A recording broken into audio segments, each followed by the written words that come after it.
Hello everyone, welcome to English session. This is your Deepa ma'am. So I welcome you all for semester 2. In today's class, we're going to see poem number 13 from your textbook, Modern Machinery, and the poet of this poem is Rudyard Kipling. Rudyard Kipling, his full name is Joseph Rudyard Kipling, 1865-1936, was a British Indian. He was born in Bombay. He is well known as an English short story writer, poet, and novelist. Kipling received the Nobel Prize for Literature in 1907.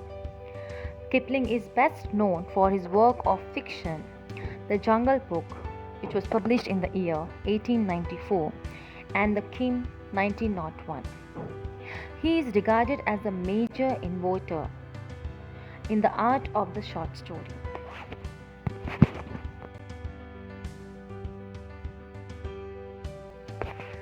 Pre-reading activity. So now think of 5 activities you can do without the help of any kind of machines. Think of 5 activities you do with the help of machine. What are the damages we face when we don't handle a machine properly? Yes, right. So now in this generation or during this time, we cannot assume anything without a machine. For every work, everything whatever we do, we require the machine. So we became like people who cannot do anything without machine. Okay, and activity 2 says that you have to share your experience with the following activities. Traveling in a car or bullock cart. So how do you feel when you're traveling in a car, and how will you feel when you are traveling in a bullock cart? Calculating a sum mentally or by using a calculator. Drawing a picture by hand or using a paintbrush in a computer, right? So we feel the job of the machine make our life easier, right? We will do less mistakes, right?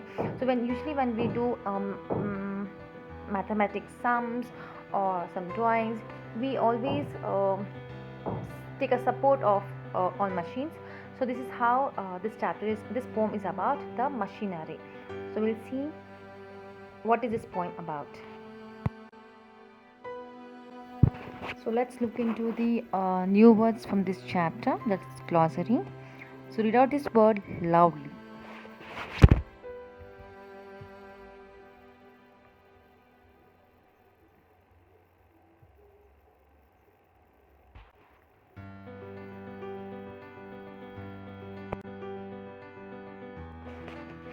The first stanza.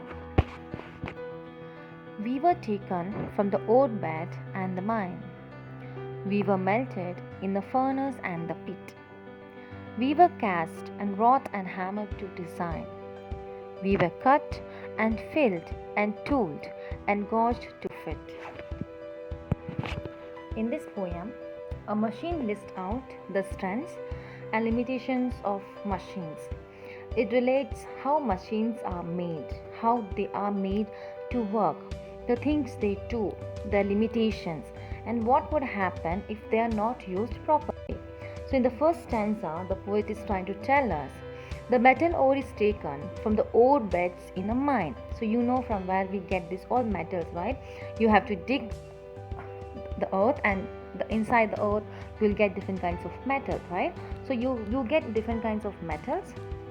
Then the ore is melted in furnace and pits. So whatever the ore is there will start in melting process, right? And it can be put in a pits. The metal is extracted. The molten metal is molded. The liquid metal, okay, it will be molded and shaped with the help of the hammers, right? It is beaten and given a proper shape and according to a design, and they are cut and smoothened by filling. These parts are tooled and measured to fit the slots meant for them, and that's how a machine is made. First stanza. We were taken from the ore bed and the mine. We were melted in the furnace and the pit. We were cast and wrought and hammered to design. We were cut and filled and tooled and gauged to fit. In this poem, a machine lists out the strengths and limitations of machines. It relates how machines are made, how they are made to work, the things they do, their limitations, and what would happen if they are not used properly. So, in the first stanza, the poet is trying to tell us the metal ore is taken from the ore beds in a mine. So, you know from where we get this all metals, right? You have to dig the earth, and inside the earth you'll get different kinds of metal, right? So, you get different kinds of metals. Then the ore is melted in furnace and pits. So whatever the ore is there will start in melting process, right? And it can be put in a pits. The metal is extracted. The molten metal is molded. The liquid metal, okay, it will be molded and shaped with the help of the hammers, right? It is beaten and given a proper shape and according to a design, and they are cut and smoothened by filling. These parts are tooled and measured to fit the slots meant for them, and that's how a machine is made. Stanza 2.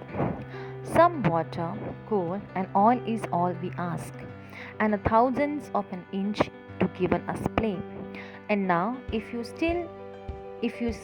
set us to work our task, we will serve you 4 and 24 hours a day. Here, the poet telling us that this machine would work if a little space is given to them. What they require, all machines what they require, some machines require water, some machines require coal, some machines require oil. For what? So that they can work efficiently, so that they can function efficiently. And when all these requirements are provided, the machine will work and serve us for 24 hours a day. So this machine will keep on working when you give them a proper things which they require. And what they require? They require a water, maybe they require a coal, maybe they require a oil. So as per the machine requirements, if you give them whatever they require, they will work for you whole day. They'll work for you an hours together. Third stanza. We can pull and haul and push and lift and drive. We can print and plough and wave and heat and light. We can run and race and swim and fly and dive. We can see and hear and count and read and write. So now in this stanza, the poet is telling us, in third stanza, we are told that machines, okay, we are told all the useful things machine do for us. So what and all they can do for us? They can pull heavy things, transport people or other materials, right? They can push, lift and provide energy to move, right? They print, the machines can print, plough the land, wave clothes, heat things and provide lights. They can also run, jump, swim, that is move underwater, fly, dive, just like people. They also, machines also can see, can hear, can count, can read and can write, only when you give the things which they required. Fourth stanza. But remember, please, the law by which we live, we are not built to comprehend a lie. We can neither love nor pity nor forgive. Make us slip, in handling us you die. In the last stanza, the poet says, the machines are not free to do everything. They have no mind. Okay, they have a law to abide by.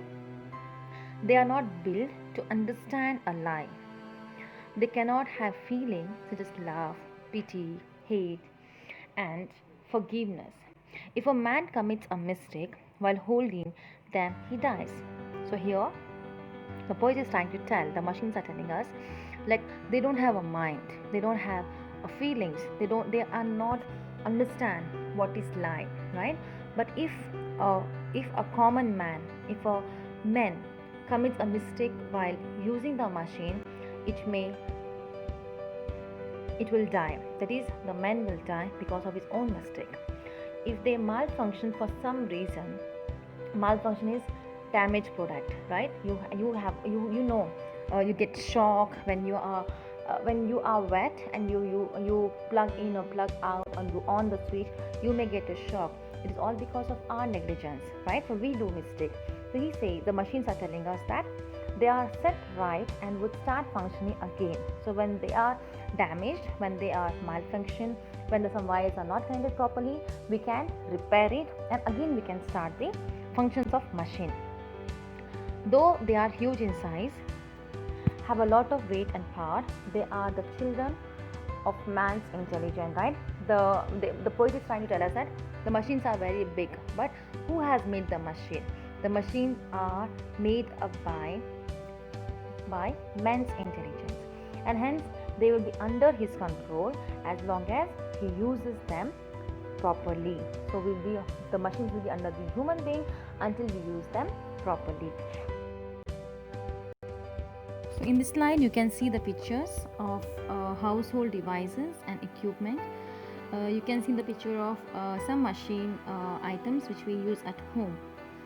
So there are appliance plug, paintbrush, roller, and then air conditioner, micro oven, fan, telephone. So these are the examples of modern machinery.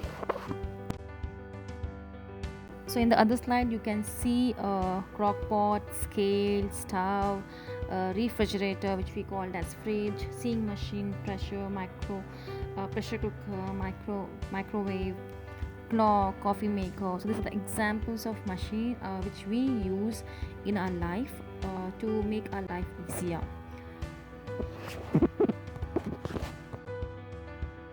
So that's for the day. So just read out the poem loudly and understand each and every stanza. Thank you. Have a good day.